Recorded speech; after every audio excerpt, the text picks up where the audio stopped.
After the hexagons are marked, I'm going to join them together. When I join these pieces together, I flip them to the back. If there's a dominant line running through the back like there is on this, if I want to join this piece to this piece here, I look at the fabric. This looks lighter than this fabric, so I kind of flip it. And sometimes I have to do this even before I embroider things because that might impact how the embroidery goes. So I think this makes the most sense with the two pieces meeting on an angle. So that's the way I'm going to join these pieces together.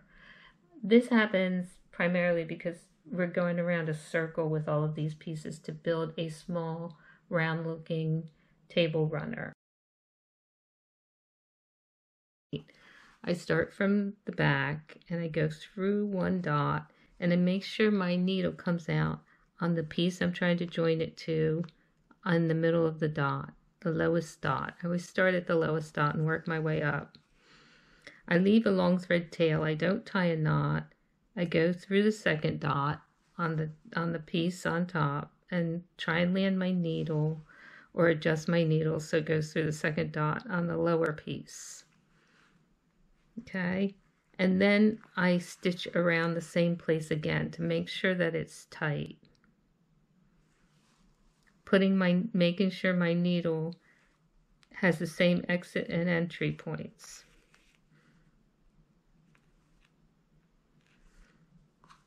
Once I've done that, my stitches are secured and I can finish my basting.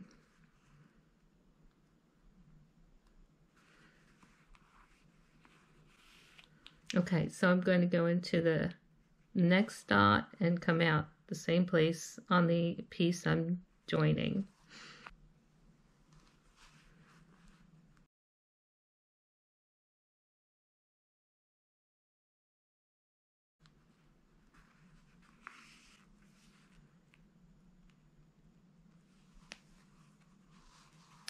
Okay, so when you get to the very top, you could choose to make it snug, just like I did down here.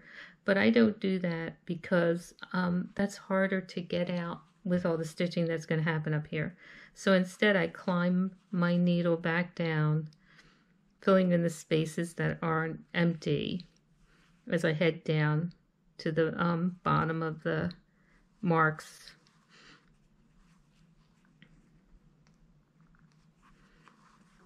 That's how I do it. I get a nice stable basting line doing that. Some people are able to just get away with pinning. I'm not that person. Next, I hold the two quilt pieces together at the other side of the stitching line using basting stitches.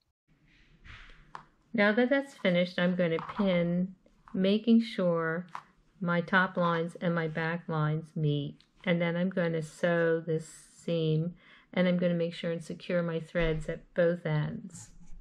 Once I make sure that my threads are on the stitching line and that they end and begin at the top dot, I remove my basting stitches and I add more pieces. So I had my two pieces joined together, and then this is going to be my center piece. It's going to fold over this way and join onto this piece eventually. And then I'm going to build a border around the outside of it. So I have it basted right here, and I'm going to sew from point to point. And I marked a C in the middle just so I can keep track of it. I've sewn from point to point. I've removed my basting stitches, and now this opens up. And I'm going to join it to this side by flipping this over and basting these pieces together to sew this particular seam. And after I've done that, you'll see I've started to form a hexagon pattern. So here are the 3 hexagon squares, and now I'm just going to continue joining things. I usually join to the center first and then to the remaining side all the way around. So here's the center. So I've just joined this hexagon to the center, and I'm going to join it to this piece next, and then I'm going to start joining down at the bottom to create the circular placemat table runner. However, if I was building a baby quilt, After joining this piece, my next choice would be to join this piece and build a row across. So I just want to mention this. Sometimes these pieces match up perfectly and your stitches actually touch each other like this. Sometimes they don't. They're a 1/16 of an inch off. How do you decide whether you have to rip them out and reposition them? I take the piece and I flip it over. If there's no gap here, then I move on and start adding more pieces, and I don't worry about the slight variation in how far the stitch lands from the center dots. All my pieces have been sewn. All I have to do is pop in the centers, and close close these edges.